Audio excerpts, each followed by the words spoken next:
My name is Andrei. I'm from Estonia, which is almost there where Finland is, but a bit closer. I work in IT for about 30 years, and for the last 15 years I've also been to politics, and I try to implement my knowledge from IT sector in public sector. Sometimes I manage to do that, sometimes I fail. But I would like to share the story of Estonian e-government. We have a bunch of different IT services, actually about 1,000 of different e-government services for citizens. One reason may be that as well as Finns, we don't like to talk to people, so we don't like to talk to state officials as well. You can establish the company, you can get married, you can even get divorced online, which is awesome. You can file your taxes in about 3 minutes. All your data is actually in one place. You just have to confirm it. And it's been there for 25 years already. Okay, of course, online banking is not a surprise for you. You have even better solutions in India. But I would like to give you some context. Estonia used to be an independent country before the Second World War. And after that, it was annexed by Soviet Union. Before the war, it was quite a successful country, about the level of life of Sweden. But after that, in beginning of 90s, we got issue. We are extremely tiny country, way smaller than probably any of the ones presented here. We have only 1.3 million people. We have literally no resources. And government back then decided to bet on IT. We got internet in schools and libraries. When I was 12, in '92, I started to use internet. So I was one of the first users in Hotmail, for example, which is really cool because I was from quite poor family and not from the from the state capital. But thanks to the government direction, it was possible for anyone to use services online.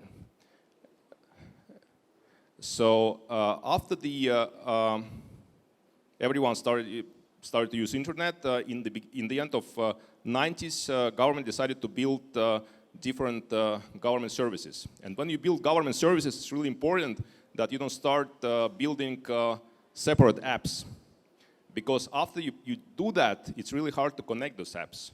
So what we did, we built a protocol underlying those apps. So every registry, every ministry, every department can talk to each other using one protocol. If you change your home address, for example, in one place, it's changed in all the other places, so you don't have to apply for those changes separately.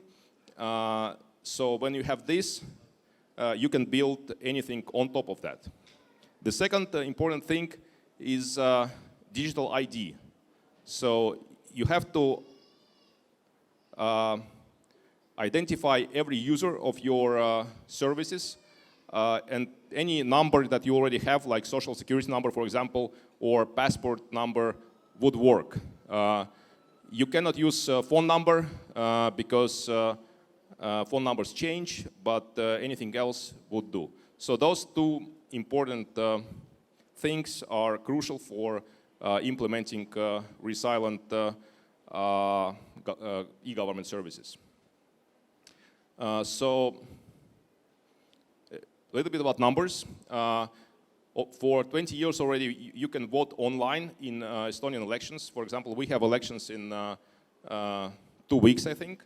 And I can, if I would stay here in India, I could vote for myself, of course. And anyone can do it anywhere, from computer, from mobile phone. And that's actually really good for younger people who really don't feel that going to filing the paper ballot is really fun, but they can do it online, which is helping to increase the activity in this younger generation. You can create a company for free online in 15 minutes, and you can do it even if you are Indian citizen, because we have e-residency program that allows you to use all Estonian e-government services without being an Estonian citizen. So anyone can create the company in European Union being here in Pentacot. So taxes are really easy.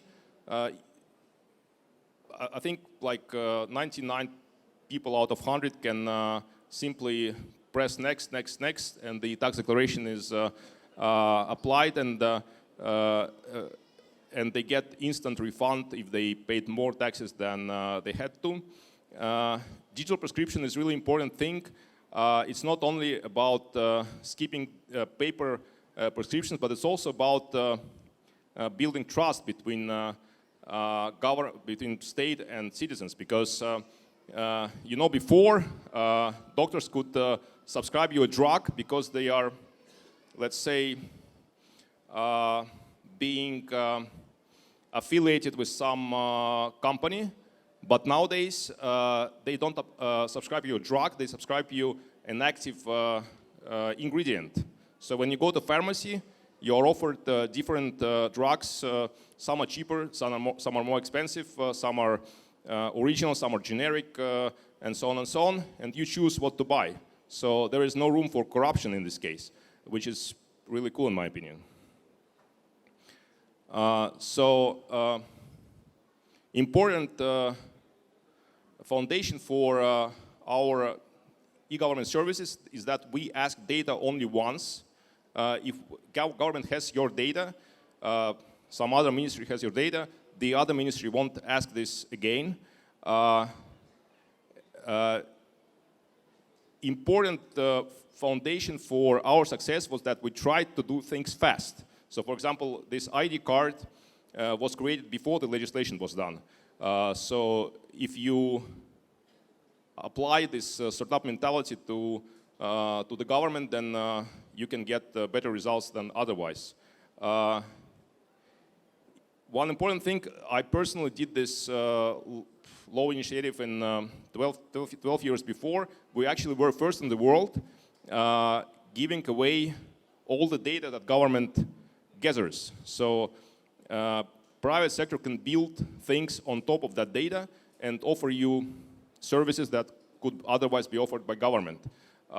That's cheap, that costs nothing, that's important, and that actually saves money for the government, because the private sector can do things that government can do with more expenses or later or whatever. So one example is we did the service that matches companies with government grants. So you go there, you enter your company name or your project, and then AI gives you possible support grants from Estonian government or from European Union that could suit your project, and gives you recommendations about how you could improve your project to be more eligible to get those support money. There is quite a lot of customers who already got funding, and it costs basically nothing, because the whole project is based on open data from the government portals. So difference between India and Estonia is that India is huge. You know, it's 1,000 times bigger country, but it also means that your potential return on investments is way higher, because building the product for 1 billion people is not much more expensive than building product for 1 million people. But the impact is, of course, way bigger. So, as I mentioned before, it's important to start building underlying infrastructure before you start building e-government services. It's important to identify every person, because if you use whatever login and passwords or phone numbers is going to be complicated afterwards. And of course, it's really important that if government gets your data, it should give it back to the private sector, because this is how you can build services faster and cheaper. So once again, it's all about trust.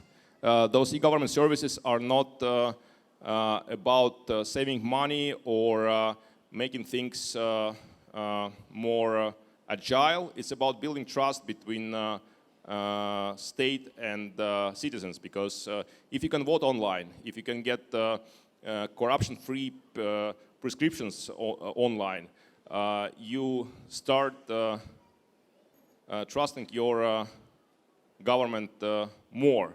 Of course, we are not as happy as Finns yet, but we already gave Finns our X-road, so at some point they may be less happy maybe and start communicate with each other even less. But in our case, it actually worked. Estonia started as a really poor country in '91. Now we have GDP per person about 3 times higher than Russia, while Russia has actually all the natural resources, and they started at the same level as we did. And that's, I believe, because we eliminated this friction between citizens and government. For us, the challenge is to continue in that direction now. And for India, I believe it's a huge opportunity, to build same exciting services for the huge population that you have. And as far as I know, you have way more autonomy on state level. So for Punjab, currently, it's probably also a great option to lead the way for the whole country. So good luck with that. I will be happy to help, to give advice, and thank you for this intense day. I think I'm the last one, and enjoy the evening. Cheers.